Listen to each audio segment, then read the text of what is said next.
Personally, I think of all of the masks that we've designed here at the Florida Maquis Mask Store, this one would be the best one if you really wanted to freak someone out. If you want to go into a dark room, maybe where someone was taking a nap, and as a practical joke, have this on and wake them up, I think this one would probably startle more than a few people. It is, of course, our good friend the Greys, and they are available now in the Florida Maquis Mask Store. This is mask number 42, I believe, that we've designed, and of course this would be a great hit around Halloween without being too overly gory or inappropriate. You could have something like this and get as many scares as you would laughs. So we have the Fisher Friends mask, kind of the same thing, gas mask.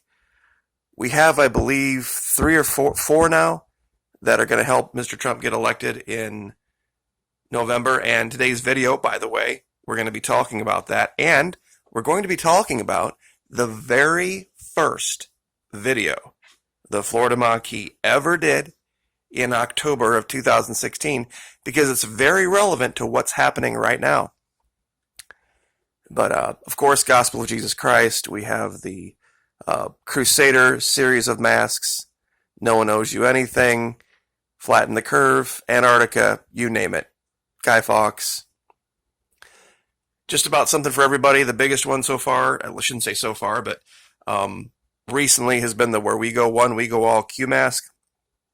That one is really selling like crazy. I'm sure they're going to probably find out about that soon, so get yours while you can.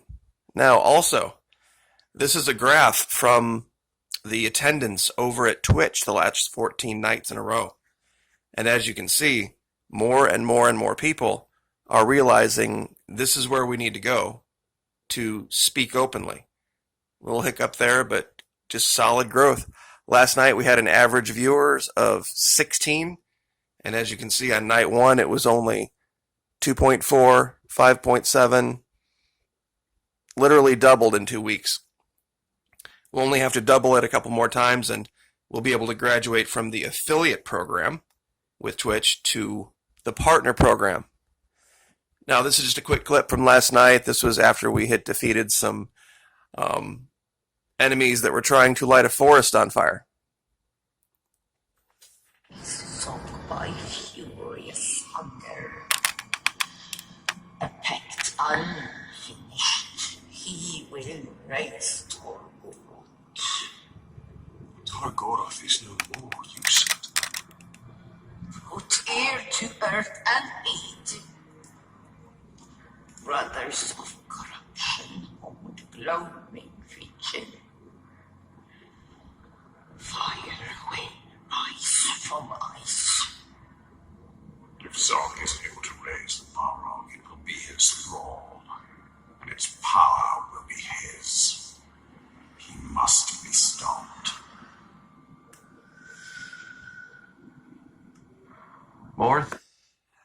As you can see, the details are just, the graphics are beyond description. They are just absolutely the most amazing graphics I have ever seen in a game. And of course, we are having a real relevant conversation about Antarctica, about South America, about things going on in the world.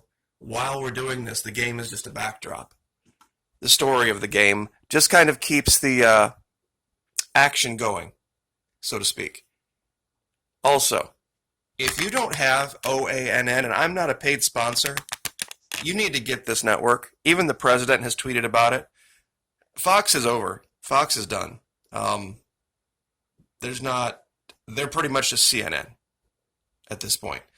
And I can't really even watch or go to the websites of either one and count on any of the information.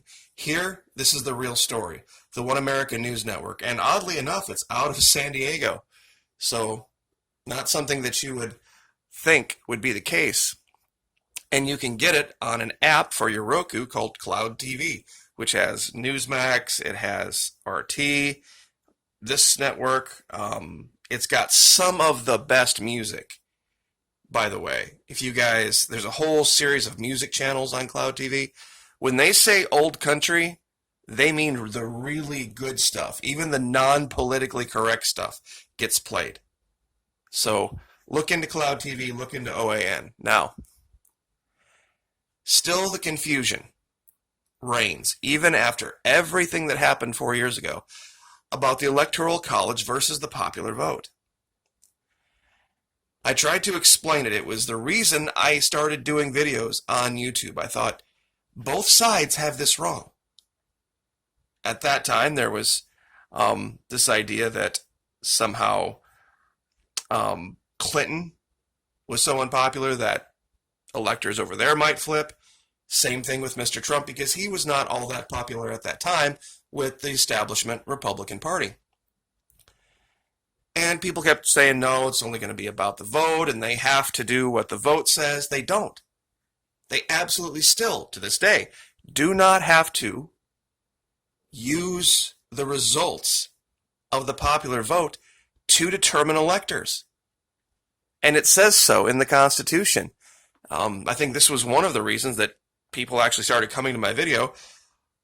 The very first one that I did way back in 2016, because they wanted to tell me how wrong I was, until I proved how right I was by showing them the Constitution. And here is the actual language. There is no constitutional requirement that a state use the results of a popular vote to determine its electors. Let me say that again. There is no constitutional requirement that a state use the results of a popular vote to determine who its electors are.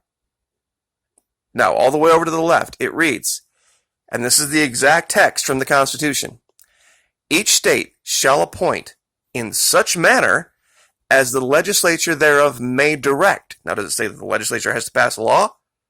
No. Does it say the legislature has to codify anything about this vote or that vote or anything? No. It just says in such manner as the legislature thereof may direct at any time. A number of electors equal to the whole number of senators and representatives. Now, the quantity of electors, that is determined by the Constitution and representation. So, the example that I used way back then, if the legislature decided, okay, you know what, today we are going to sit and look out the window, and every person that walks by wearing a blue shirt, we're going to bring them inside, and we're going to ask them if they want to be an elector. And as soon as we reach the amount of people that are wearing blue shirts today, we're going to have our number, and that's who we're going to send. They could do that constitutionally. Now, there might be state laws that have passed that say, okay, no, wait a minute, this is how we're supposed to do it. But when the timeline comes, meaning the meeting of the electors is December 19th. Elections on the 3rd, 4th, 5th, whenever they do it, of November. But the meeting of the electors, the thing that always counts, happens on the first Wednesday after the second Monday, which is always seems to be the 19th of December. The states have to certify their electors 6 days before that, by December 13th. Now, if there is some hiccup, some issue with the counting of the vote or the mail-in vote, the state does not have to, they are not constitutionally required to wait until all votes are counted to certify those electors. They don't. They can just say, okay, you know what, this is it. This is where we're going to cut off the voting. We think we have a pretty good idea of where the state's going with this, and these are the electors we're going to send. Maybe they're from the Republican Party. Maybe they're from another party. Maybe they're just the 29 guys, in the case of Florida, that walked by the window wearing a blue shirt or a red shirt or a green shirt. It doesn't matter. It's up to the legislature. Period. And this applies in every state. California, solid blue state, could say, you know what? We just don't think that there's going to be enough security at polling sites. So this year, because of COVID, we're not going to have an election. Or we're going to have the only votes we count come from mail-in. And then based on that, we're going to determine who our electors are. And if the legislature of California deems it to be so, that is the case, regardless of the quote-unquote official results of the vote. Now, you can say this is a terrible system, and you can disagree with it, and in some ways I might agree with you. But the law as it states right now, pardon me, the Constitution, not the law, the Constitution as it states right now and sits right now, doesn't give any leeway for anybody to step in and override the legislature. That's why I guarantee, I promise, Trump is going to win Florida. It's over. It is over, done in Florida. No matter what they try to do in Broward, no matter what they try to do in Palm Beach, if they try to delay it, they try to say this vote wasn't counted or that vote wasn't counted, totally irrelevant. Totally irrelevant. We have a Republican-held legislature and we have a Republican governor. They will certify the Republican electors to go on the 19th and vote for Mr. Trump. Period. That's what's going to happen. There would just be no way. There would be absolutely no way it'll go any other way. And that's probably going to be the case in California no matter what. Oregon, Washington, Illinois, because we know Chicago runs everything. And a good portion of the voting up east is that way as well. It's just the way it is right now. The control of the electors constitutionally is in the hands of the legislature, not in the hands of a voting commission, not in the hands of some ballot counter, not in the hands of a lawyer or a court. The Constitution clearly dictates the legislature directs the choosing of the electors. And once again, when those electors go to the Electoral College meeting for that one day, they are autonomous. They can vote for Mickey Mouse. They can vote for whoever they want to. And that's what stands. And if nobody gets to 270 in a two-way race, then it falls to the House of Representatives, each state getting one vote. Majority wins. That's how it's done. But still, from Election Day to December 13th is a long time. 36 days, so it's like, what is that, 5 weeks? That's plenty of time to get all the mail-ins in, get all the ballots in, get everything done. The only people who are going to be annoyed about this are the MSM. The reason the MSM is going to be annoyed about all of this, and the reason they're throwing a temper tantrum, is because it's going to screw with their ratings.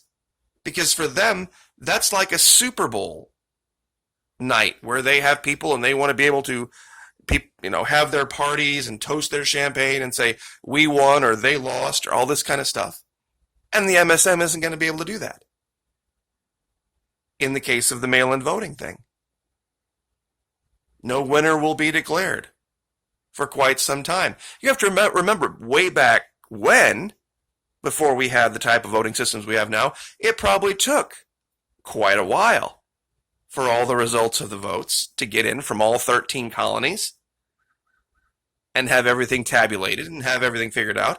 And the reason that was not such a big deal is because the administrator in Washington, D.C., which is what he was referred to as, really didn't play all that big a role in the lives of the people of the 13 colonies. Their governor did. Their local sheriffs might have. But this goes to why I'm more of a libertarian, which is really where I think we have to go in the future. Because of this exact problem, this whole top-down governance, and that whoever this guy is that gets elected up there every 4 or 8 years is going to have such a huge sway over the people of the states and how they choose to move forward. That's got to go away. That's just recipe for disaster. And like I'll say it again, the only reason I'm endorsing Mr. Trump this time is because of Black Lives Matter. Period. That's the one, it's a one issue voting year. And, right to life is another one. Second Amendment's another one. Those are a little bit lesser things. I think those things can be taken care of at the state level, but right now, the BLM nonsense, this whole crap, all this crap that happened this last summer, that's what changed my mind. All the protests, all the burning of the cities, all of the attacking of innocent people, not even close now. Not even close. We got to have Mr. Trump for 4 more years. So, anyway, if you want to, you can go to my channel page and select videos oldest to newest, and you can find all of those old videos I did way back in 16. I'll warn you, they're pretty grainy and not real professional. So if you think the sound here is bad, you should hear those. But that was a long time ago. But here we are again. Just crazy. I can't believe it's been 4 years. Anyway, join us, if you would please, over at Twitch. The numbers are just going crazy. And it's really a great time. It's a great discussion. And if you have the desire to really get a cool mask that will really get people talking, Florida Maquis Mask Store. Like, share, subscribe. God bless. We'll see you next time.